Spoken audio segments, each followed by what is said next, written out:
A report from Uber is casting new light on ride-sharing and just how safe passengers are.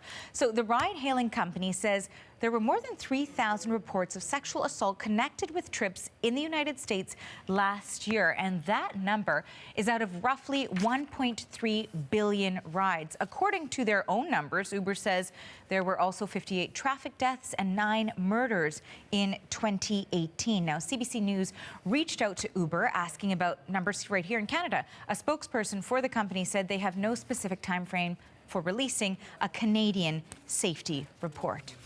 And so with that, let's bring in this week's tech panel. We've got Douglas Soltis, and he is editor-in-chief of BetaKit, and that is a Canadian tech and innovation news website. And Sadia Muzaffar is co-founder of Tech Reset Canada and Innovation Advocacy Group, and she is also an author and founder of Tech Girls Canada, a hub for Canadian women in science, technology, engineering, and math. Okay, thank you both for being here today. Appreciate it. So we've got two pretty big topics to cover, but we're going to first start with that Uber safety report that came out. So why don't we start with you then, Douglas, in terms of the report that came out this week. What really struck you? I would say that transparency reports are important in terms of governance and keeping track of these large-scale tech companies. I think the thing that struck me the most is if I was the CEO of this company, I would spend every day in 2020 trying to get those numbers down to zero. The scale of it is, if not shocking, it can't be missed. You can't help but focus on the scale of these numbers.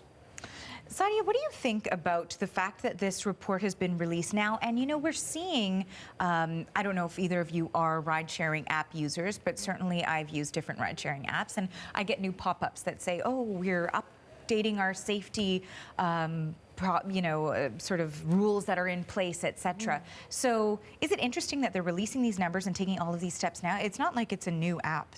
Right.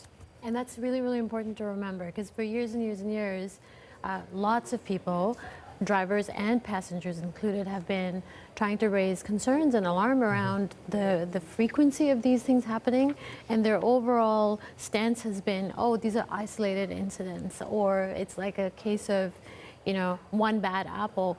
Now we see these numbers after so many years of these things being public. And I don't think that I am prepared to give them a cookie for just transparency, because I don't see enough about accountability, and transparency alone will not change anything.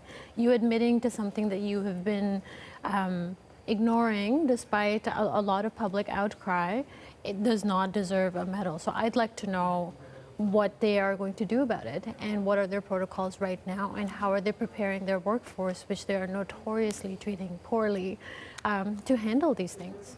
Now, Uber has said, for example, that this is really a small fraction of the number of rides that people are taking. Certainly a number like more than 3,000 is far too many anyways. But is it something that public pressure forced them to do? And are people just feel more safe when it comes to technologies because we've all become so accustomed to them?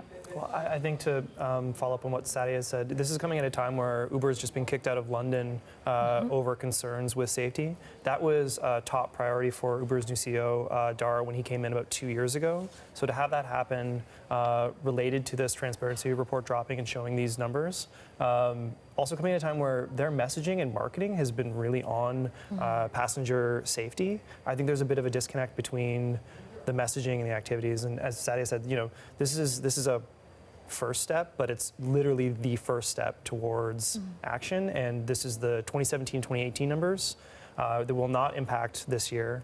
And they would have to start, you know, within the next few weeks to have an impact on the numbers for 2020. We need to see leadership from Uber, and we haven't seen it in 2 years and beyond.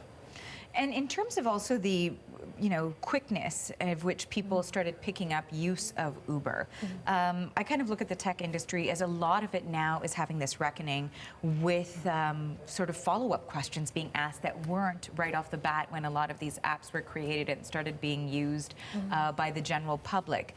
Do you think that this is going to raise a lot more sort of protocols to be in place, not just for Uber, but for a wide range of apps like this that didn't necessarily do criminal background checks on people who are dealing day to day with their users, or privacy concerns, that sort of thing?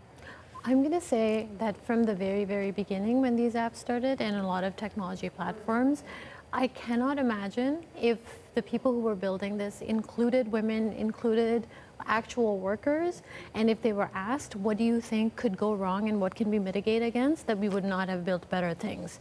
So I think I'm more, I want the bar to be higher in terms of what we demand from them. So that's the first thing. And then, yes, there is a bit of a reckoning, but it's been a long time coming, as you said, and there is a lot of public pressure for them to do this, which, you know, we need to go back to the motivation of why they're doing this. How much of this is PR and how much of this is true commitment to make changes? So if there are new safety protocols, there should be clarity about what those protocols are and what are they doing to get this number to zero, like Doug said.